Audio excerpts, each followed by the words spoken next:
Bonjour and welcome into the cave. Intense, that's the word I would use to describe my guest band today. I've seen them live 3 times, each in a different setting, and every single time it felt like they gave 120%, and the crowd gives it right back. They don't hold back, not musically, not lyrically, and honestly, I wouldn't want them to. Because you can feel how much they care about society, about responsibility, and about what it means to be human in a world that constantly pushes us towards numbness. They were also one of the first German-speaking bands I truly listened to, and their words don't hide behind metaphors just to sound pretty. They confront, they question, they accuse sometimes even themselves. Today, we're going into that intensity, where it comes from, and why it matters. David and Chris from FJØRT are here with me today. Hi. Hello. Thanks for having us. Of course. Thank you for being here. How are you guys doing? Great. We just rehearsed, played some songs, and talked a lot about the set for the tour, which is upcoming. And you can think a lot about which songs to play and which songs not to play. And that's the process I we're can in. imagine, yeah. It's a lot of fun, but it's also a lot of options, what we can do and what we want to do. Choices, yeah. As we are talking today, you just released a new song off of your new album that will come out, that would already be out when the episode will be out.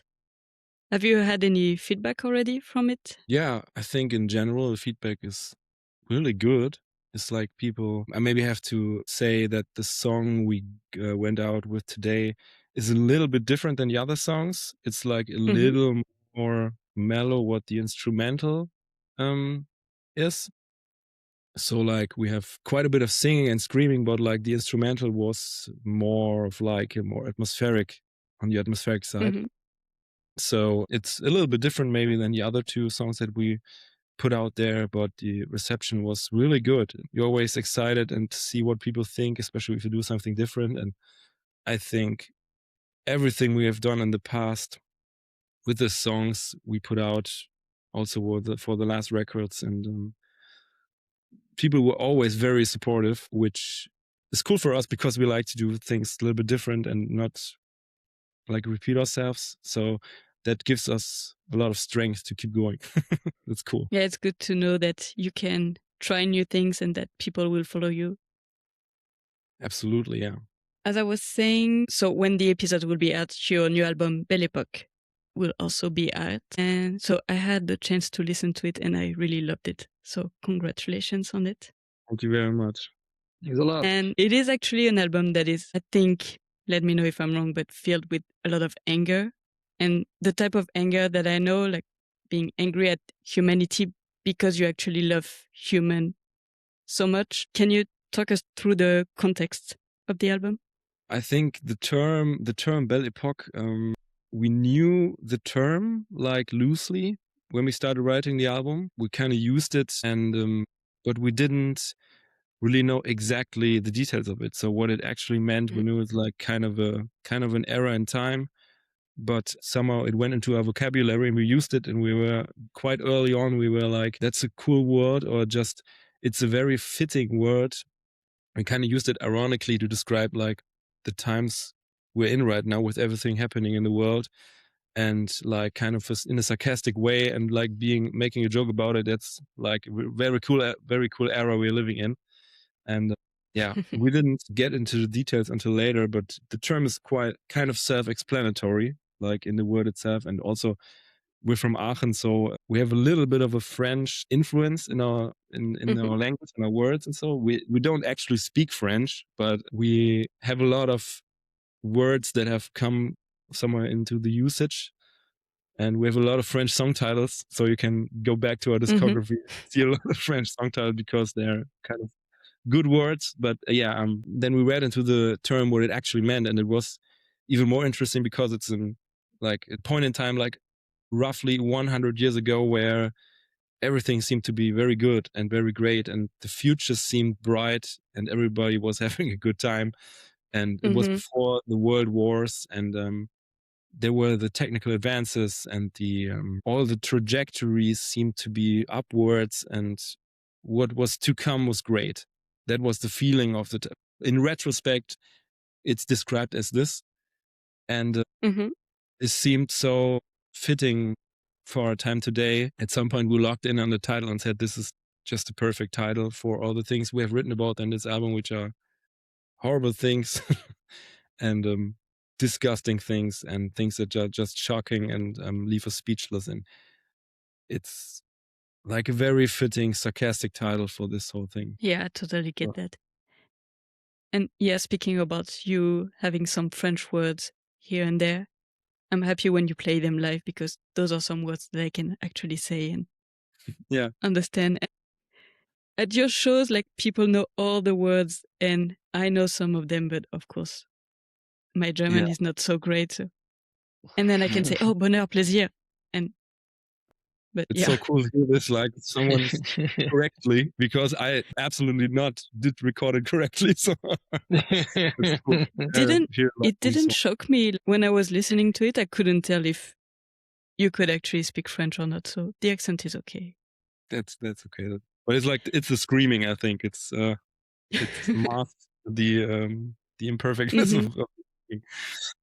But thanks. How do you hope people will feel listening to this album? On the one hand, it's like we always wrote music to make people, to show them something they maybe didn't know, and in a kind of a way which is like a slap in the face. So if someone didn't even recognize the things that we are talking about, then maybe we can bring people to think a little about it and maybe change their mind a little bit about it, or maybe even be informed for the first time. I don't know. But it's always one thing to make people think and make them like get their ears up and what is this? Why is this guy so angry about this? Or no? And it's a cool thing to be able to maybe make people think a little bit. And yeah, on the other side, it's the music is for us. For us, it's just one big part is that is kind of cathartic for us to just put it out there, being on stage. And I think all this preparation, and then you go on stage and then you kind of just put it out there and let it out. It's kind of a thing. It lifts a little bit of weight from us. So mentally kind of. So that's one thing I would hope for people to also maybe experience a little bit. If they feel the same about the issues, then I would be happy if someone's like, cool that this guy just screams about this and I feel the same, maybe. So feeling that you're not the only person who cares about all those issues happening in the world, that you're not alone feeling like this. Great feeling to feel like this is something not only I am worried about or angry about. Talking about it, we will first go into the line that David chose, which is from the song 43. Wir leben in Hakenkreuzzeiten, la Resistance Zeit euch zu zeigen. Translating to we're living in swastika times, la Resistance, it's time to show you. So first of all, David, why did you choose this line? I think we're currently witnessing some kind of real fascism in many parts of our world. Some call it fascism, some call it some kind of fascism. I call it fascism, especially when you look at the States at the moment. And as Germans in particular, I think we have the responsibility to ensure that all the events of the Third Reich never happened again in this country. I sense when you talk to a lot of people around you that we kind of began to forget about, I think, the darkest chapter of German history. And for us as band, it was very important to stop this with all our might, because when you look at the governance and all around is when the executive branch is taken over, I think it's way too late, because then there are not that many people going on streets and fighting for their rights.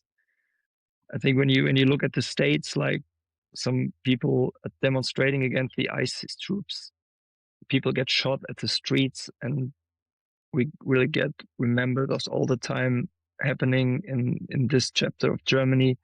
And it was for us very, very important to tell everybody, look what happened 9 years ago, what can happen to our people, what can happen to you, to tell everybody how dark it could be, and to what humans can do to others. So it was really hard for us to see this in all around the world, the kind of fascism growing up, and that we have our duty to shout against it as loud as we can. So I think this line found the way on this record. I think, I don't know if it's the right word, but take the bridge to our time and the past time in all the pressure we can. You don't hold back in the words that you use. And I think that's exactly what needs to be done, like for people to actually be, I want to say shocked for lack of better words. And you're right, talking about the US, for example, and I find it so ironic that Trump has the audacity to tell us French people, without us you would speak German. So accusing kind of what Germany has done in the past while doing exactly the same right now. Yeah. Just yeah, it's perverted. It's just crazy. You were always aware of what Germany has done, how the world has become. When did that become personal for you? I think the kind of is forgetting about the old time, and I think we have only the chance to do it better if we look in the past, and I think learn from all the mistakes of the mankind. And again, I was born in this country and have the fucking duty to tell everybody what was going on in this country. And a lot of people tell me when I talk about the Third Reich, it's always, yeah, there were, I think it's kind of funny because always is the Nazis, it was the Nazi time and not, I think this was Germany. I'm sorry, but there was, I think, one virus, but could get over a whole country. And I think Germany is responsible for everything what happens in this time. For us, it's yeah, I think one of the biggest duties in life to shout against it and promote, I think, humanity and mindfulness. And I think every single day, because our days are so full with other stuff, so that we remembering and doing the right things, you have to take care of it all. And I think we need every voice and as loud as possible to shout against it, I think. We hope. It's happening so fast. We're not even in the beginnings of this anymore.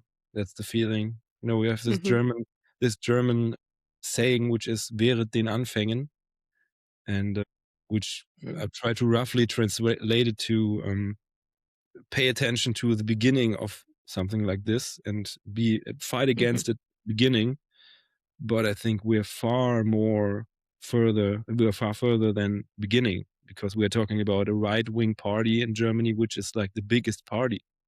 So that's not a beginning. We're in the middle of it. So it's really frightening. We just don't realize it yet because there are no bombs flying over our country. There are bombs flying over some other countries, but not ours. So maybe some people don't feel as impacted by it. But I was also thinking it's important for people to raise their voice right now where we still can, because there are some countries who cannot, and we don't know until how long we can do it. So it's great that artists or any people like you are using their platform to make people aware of it. Totally, yeah. Being French, this is also a huge part of our history, and this is something that we learn at school. And I was just curious what German kids are taught at school about this, because just to know if it's a different point of view. Yeah, I was it's a long time ago that I visited my school, but I really try.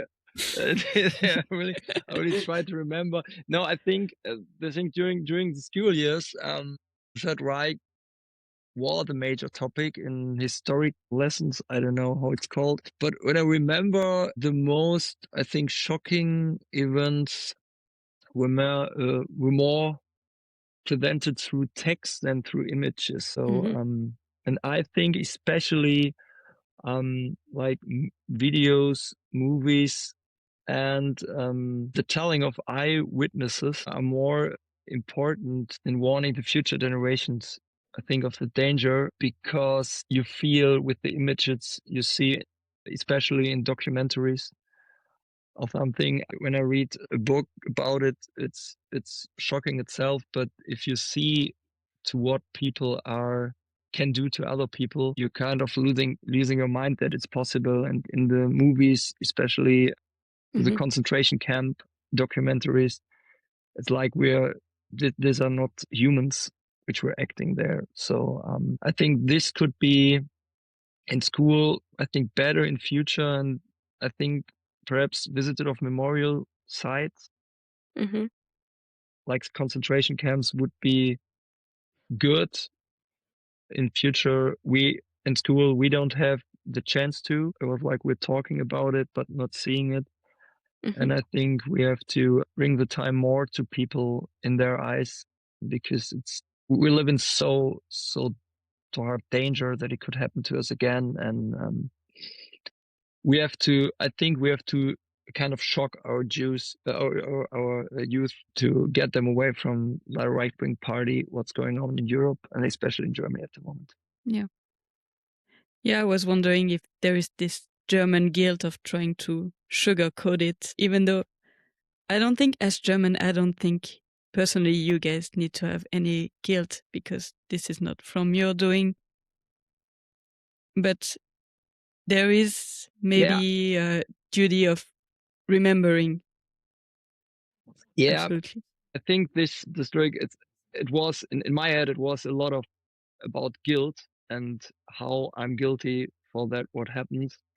But if I know I'm not guilty for that, and like you said, we have to remember it and fight against it. But if you get in your mind that you're kind of guilty for what happened because you are born German, it's way more easy to get in the feeling you need to talk to other people. You're not guilty. This is clear. I was born in another time, but you get another feeling for all that what happened. If you say, how would I have act if I live in that time? And like I told in the lyrics, La Résistance, there was in French, there were a lot of people who were still fighting against it and know all about the danger. And you have to ask you the questions on which side. If you send like all the Germans, like don't talking about it, don't doing anything because of your life. People in Resistance were fighting every day against the Nazis come. So this is, I think for your head and for your actions, it's better if you feel kind of guilty. If you feel like you have this duty for it to never happen again. Yeah. Yes. In France, and I'm from Normandy, so World War II is a huge part of our landscape, of our history. And for example, every year we celebrate the D-Day. So when the American troops landed on the beaches in Normandy, I remember for the 80th anniversary of it, there were huge celebrations. I was not there, but I saw everyone on social media posting about it. And 2 days later, there were the results for the European elections. And it was mostly the far-right party who won. And it made me so sick to see so many people celebrating this D-Day that ended. It was kind of the beginning of the end of fascism, at least for France. And probably a lot of people who celebrated it also voted for the far-right party, because I guess they're imagining that the people don't have the same intentions. That's the reason why we wrote this song, yeah. That's how it happens. Exactly. The time we had it in Germany, it was like kind of Weimar Republic. It was the same fight in the politics and a lot of small parties. In the history, it was only one thing. We had the Weltwirtschaftskrise. I don't know it's called in English. And then, there was one party which can change everybody's minds. Yeah. Like you said, it's crazy. We're celebrating the D-Day, and the most voted parties are right-wing parties. I think the people forget to what those parties are, what they can do. Yeah, and one of the excuses sometimes, it's just that it's people that are sick of how the world is, or how France is going right now. I'm talking for the French voters. And some of them, their excuses, we've never tried it. That's also such a huge disrespect to the history that happened, because Hitler was also elected. Like, it's not like he came and like people chose him too. It's like people want some kind of vague definition of change. They just want something different and do not think. And then they choose these parties that promise something and promise a lot of things, but it's just it's just bullshit. Yeah. And it's sick because those parties are playing with the fears of people. They make people scared. And it's gonna sound weird, but something I like about your album is also that there is not really room for hope.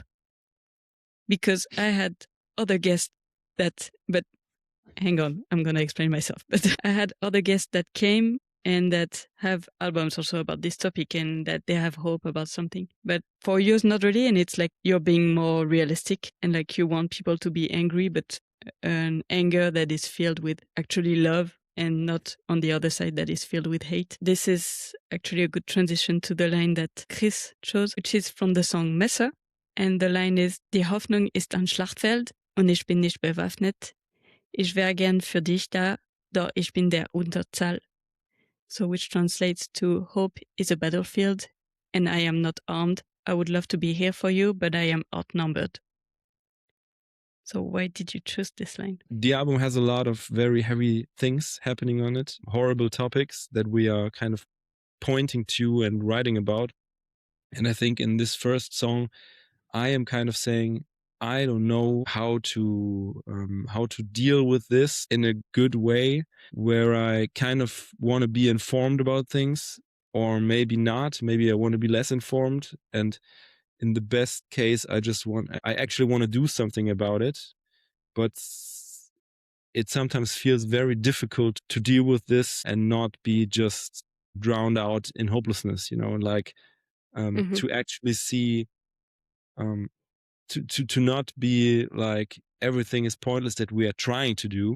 It's, I don't know, everybody's different, but I think for me, it's sometimes if you are subjected to so many things happening at the same time and reading the news and everything, it's like all these things kind of are in the back of your mind always, and they kind of stay in there and kind of sink into your thinking. It's this feeling of I can't do anything about anything. It kind of poisons your whole way of thinking, maybe. And it's like, yeah, this guy maybe invented something that can help with climate change, like this machine or this thing that can pull like greenhouse gases from the atmosphere or something, which is a great thing. And you have this sarcastic mind and just say, well, it's too late. Why should we even try?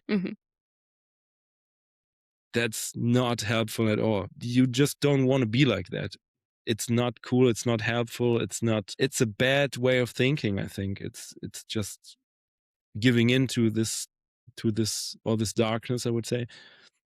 And yeah, the song is about kind of struggling to keep up with it and not knowing what should I do about it. And I actually want to be there for people and like help someone out and have a smile for them. But sometimes it feels so difficult to look past all this stuff happening. So that's kind of the essence of the song.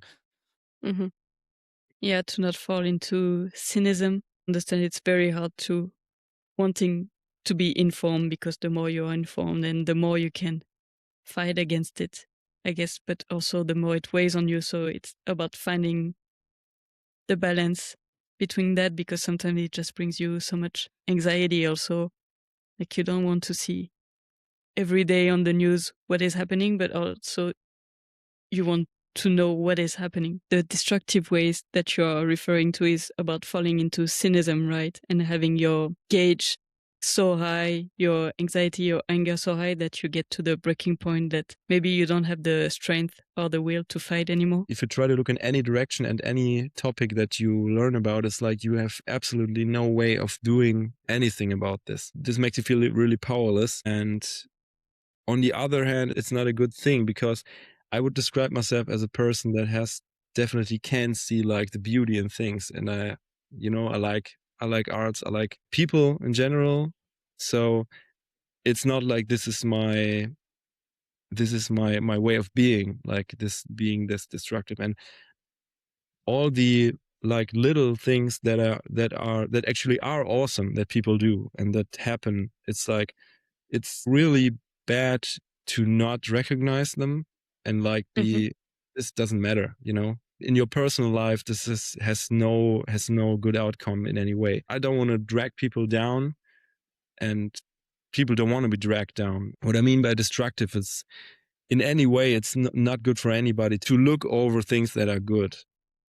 They have to be there, and that's actually the things that count. You can't do big things in a day, but you can always do little things, and they matter so much, and they are very important. So this is what you try to remind yourself to keep you away from those bad ways and to fall into cynicism. Yeah, I think it's kind of a mixture of knowing what's going on, but not like maybe all the time and every day and every second.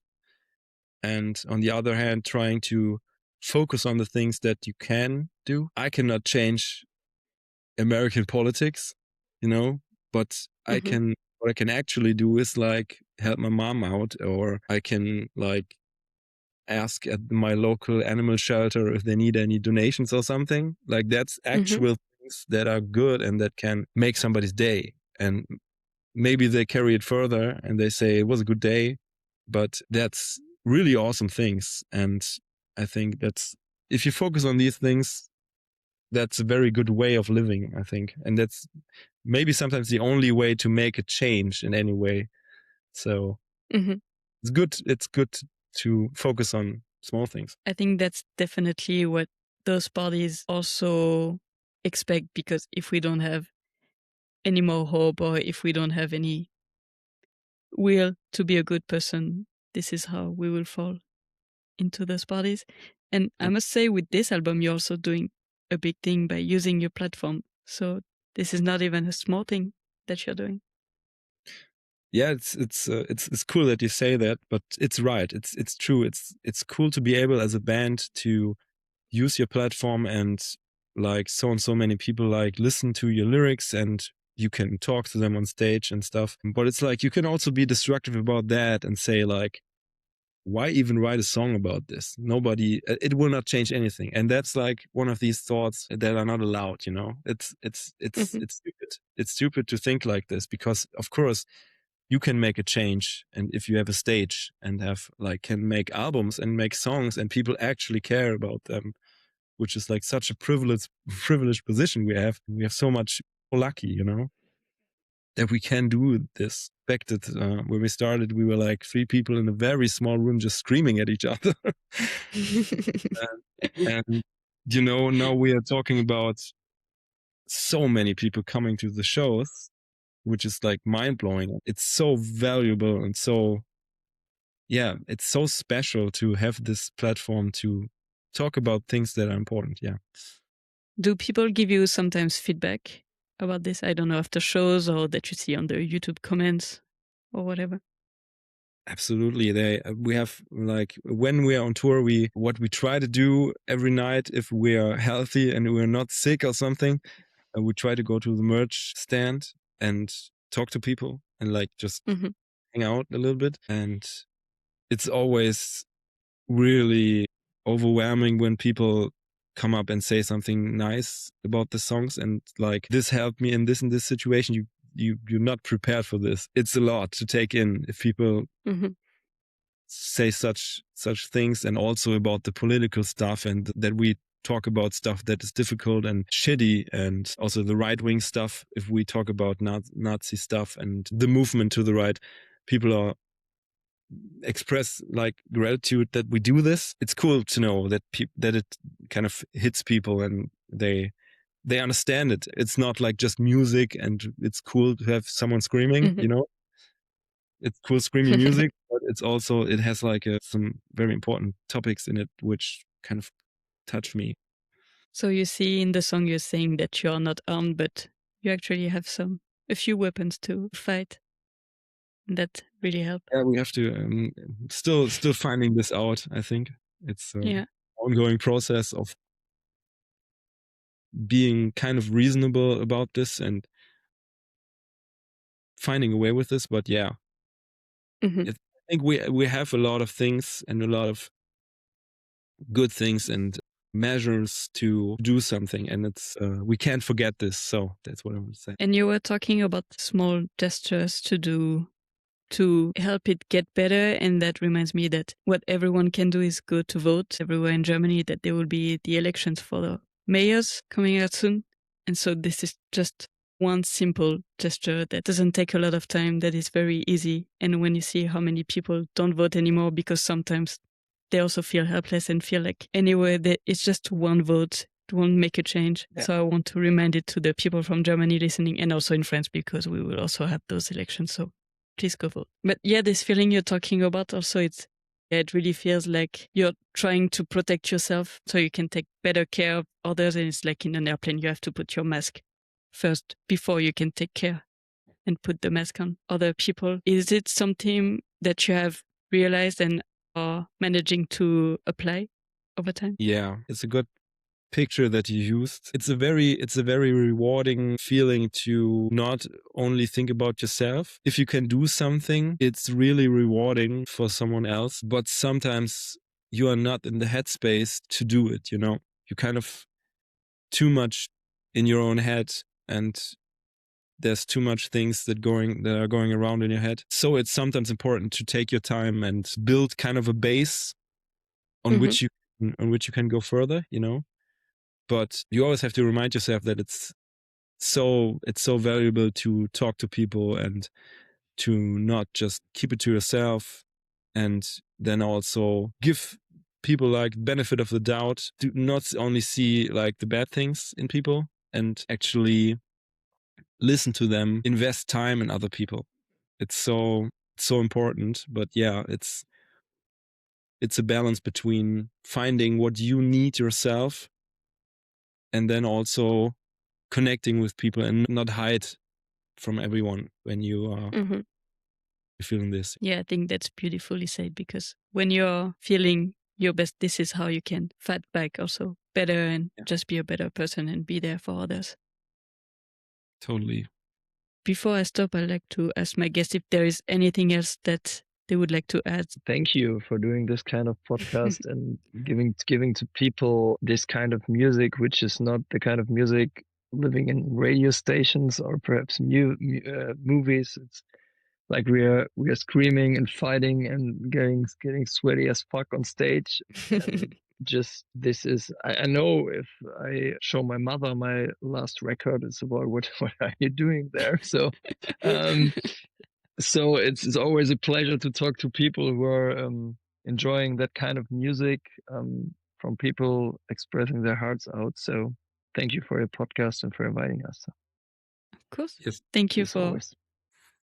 thank you for being so open about it, because it was a long conversation, not so very easy topics, but important ones. So thank you. As I said before, so at the time the episode will be out, your album will be out. As soon as you released 43 and Messer, I listened to it in a loop, those two songs, and I was like, this is going to be one of my favorite album of the year. And it did not disappoint. Thanks. And just one thing I realized also that clicked in my mind, and I think it was especially for one song, especially with Mir, I felt like it sounded a bit like Placebo. Is it one of your influences? But actually, I remember for one of the show that I saw in Nuremberg, you started the show with a Placebo song. Yeah, I think a lot of bands are influences of FJØRT. I always say we are not inviting the wheel new. I think this is kind of German speak. So we always like new music. We are listening to a lot of bands, and like a band called Biffy Clyro, Placebo. These are always bands. I think, yeah, they're expressing their hearts out too. Very good lyrics, really dark sounding, but staying in the pop music sector. So they found their own sound over the years. And when we play a show, a lot of bands played after the show or before the show. And yeah, I remember we had a song of Placebo in the playlist. So and if it's one influence, it sounds like this band. We did everything right. So yeah, great fan of this band. Yeah. Yeah, I think Placebo was one of the first band I was obsessed with when I was a kid, when they released Sleeping with the Ghost. Saw them live, I think about 2 times, and it was really a heavy set, and I cannot describe what was that kind of heaviness. I think I was like 1.5 hour in a kind of movie. It's like you were in a circle with them, like you with the audience and the band are connected to each other. It was kind of magical Yeah. because it was not the kind of you look a show. It was like we all are the show. This was kind of placebo Like they shows were, I watched. you Really, felt included as a crowd. Yeah, really fascinating and so captivating is the word, I think. I don't know. Like if it just forces you to look at it and it's like so they create such a world on stage that it's really it draws you to it. It's really something else. It's so unique. Great band, yeah. Yeah. Absolutely. yeah. But you also kind of do that. So I've seen Placebo once, but I was 10 years old, I think, so I don't remember it like this. But the way you're doing it also, like especially the first time I saw you live, it was in Ulm, in a very small room, maybe in 2023. Club Chili. I think it's called Yeah. Club Chili. Yeah. Yeah, exactly. And you also really try to include people. Then the last time I saw you was at Rock in Park last year, so a much bigger scene, and still we feel the same connection with the crowd. Thank you. So, It's yeah. It's Thanks. very important for us to be only one part of really good evening, of a good show, of a good feeling, perhaps giving to people. And this kind of Rock in Park was especially important for us to play that place on earth, which was again one of the biggest places in Third Reich, and now there are people free living there, celebrating to music. We talked about a lot of the day, and it was kind of on stage. I mean, it was on all of us an explosion. I had good, good feelings about that show. I think when there was we stopped our set and the sun goes up. I think it yeah, was all the rainy stuff, and we finished with our last chord. And I thought I said on stage, okay, now the sun is going over. The fjord is exactly. over. Now the sun can come.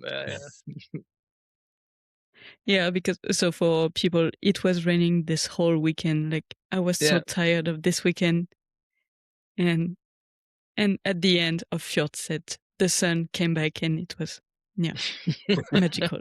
It was all planned. It was all planned. I'm sure you did. Yeah. Yeah. No. We had it in our production sheet. So when fjord stopped, the sun has to come, and they did a good job. Did everything right.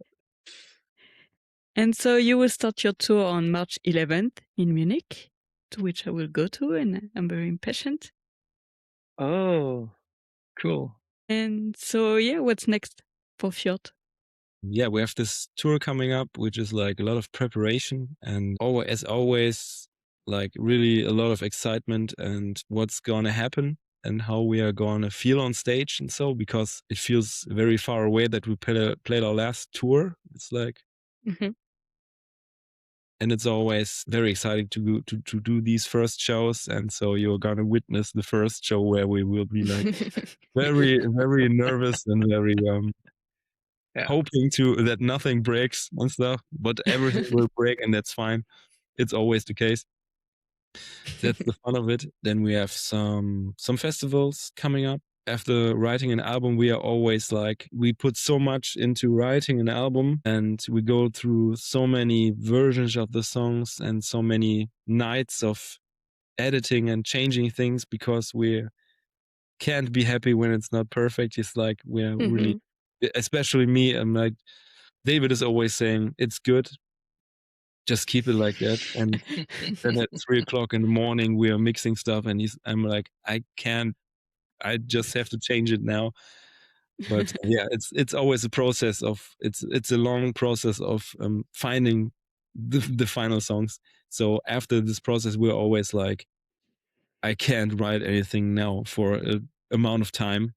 So I'm not sure what's gonna happen next or what's the year is bringing for us or something. But just now is the time to play shows and like actually be there out there with people and not on the computers and stuff. Mm-hmm.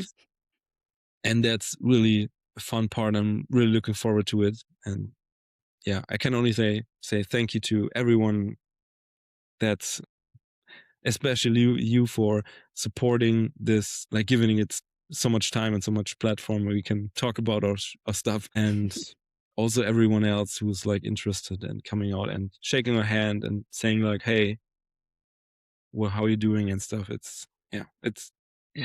And especially in that times, I think we got a lot of friends going on tour and have to cancel their tours, I think 4 to 5 weeks before the tour, because they are not, that tickets are sold, so that the promoter and everybody can make it happen, not earning money. It's about you can make it happen. And we're, like Chris said, we're really, really thankful that this band started playing, I think, whole Europe, and 10 people showed up every night. So that all the people still come to our shows and supporting this band, and it's even growing, so that we are able to go on stage, because this is what we love, to celebrate our music with other people, give them power, give us power. So it's like doing this community thing on stage, and it's really great that we can do it, so that we are in Munich not alone, celebrating with a lot of people. So I'm really looking forward to everything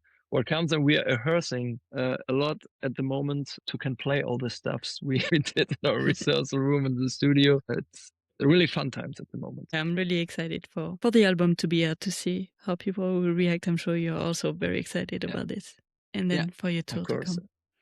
Yeah. Thank you, David and Chris. That was a very kind of intense but very important and very nice also conversation. Thank you very much. And thank you. For everyone listening, go listen to FJØRT's new album, Belle Époque, wherever you listen to your music. You can also follow them on Instagram to be up to date with all their tour dates. You can also follow me on Instagram at Into the Cave Pod. Like, comment, subscribe, anything that help. I will talk to you again next week with a new guest, and meanwhile, be kind to yourself. Bye!